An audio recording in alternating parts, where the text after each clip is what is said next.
வெண்ணிலாவே வாடாத பூவே என் வாழ்வில் மீண்டும் என ஈன்ற தாயே கண்ணோடு இமையாய் சுகமான சுமையாய் இது கையில் ஏந்தி தாலாட்டுவேனே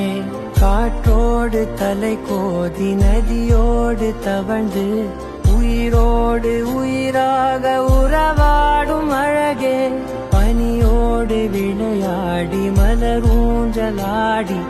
தரை வந்து தமிழ் பேசும் இரு கால் வெண்ணிலவே சிறகாக உன்னை நான் ஏந்தி செல்வேன் சினுங்காமல் உன்னை நான் பார்த்து கொள்வேன் ஒரு கோடி இன்பங்கள் உன்னை பார்த்த நொடியில் நான் வாழும் நாள் மட்டும் நீ எந்த மடியில் உன்னை ஈன்ற பொழுதிங்கு கடவுள் தன் முகம் பார்த்த பொழுது உன் பாதம் தொழுது